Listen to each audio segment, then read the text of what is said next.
샬롬. 오늘부터 이사야서를 보려고 합니다. 이사야서는 총 66장으로 되어 있습니다. 1장에서 39장, 40장에서 66장으로 나눠져 있습니다. 1장에서 39장은 심판에 대한 메시지고 40장에서 66장은 회복에 대한 말씀입니다. 이사야서는요, 성경 전체에 있는 것의 축소판이라 이야기할 수 있습니다.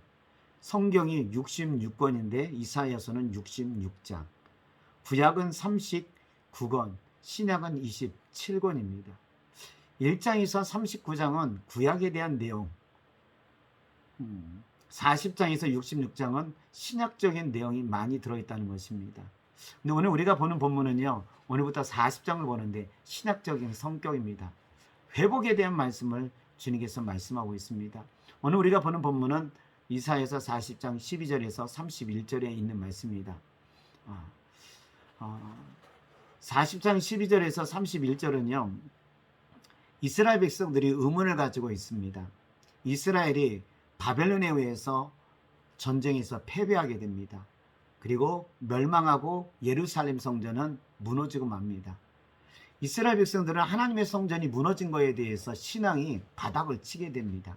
하나님이 살아계시는데 어찌 예루살렘 성전이 무너질 수 있고 전쟁에서 패배할 수 있느냐는 겁니다.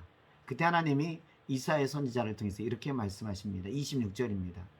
너희는 눈을 높이 들어 누가 이 모든 것을 창조하였나 보라.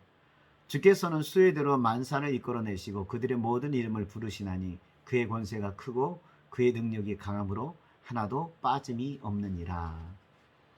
하나님은 창조주 하나님이라는 것입니다. 이 세상을 창조하신 분이 하나님이라는 것입니다.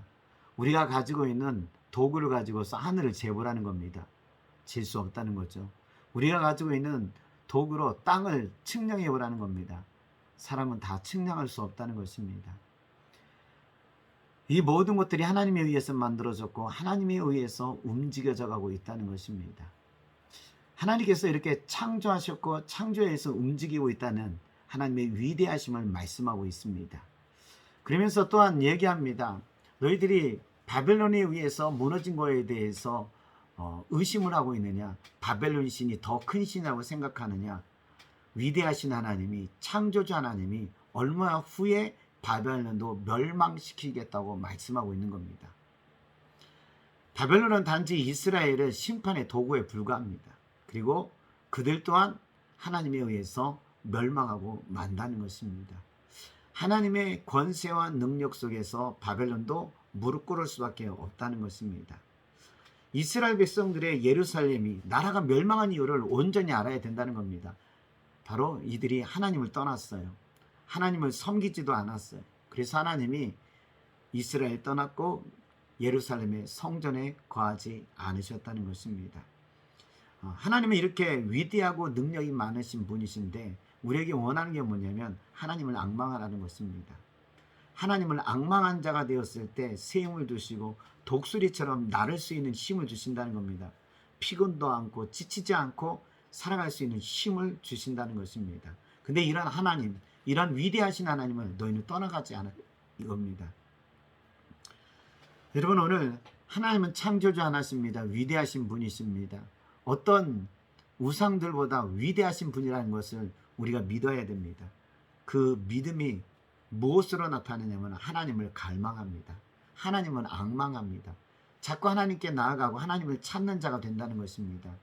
그러면 하나님께서 우리에게 새 힘을 주시고 이겨나갈 수 있는 길을 열어주시는 분이라는 것입니다.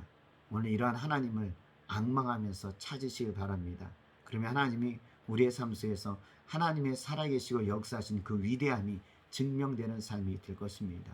그런 삶을 사시기를 주의 이름으로 원합니다.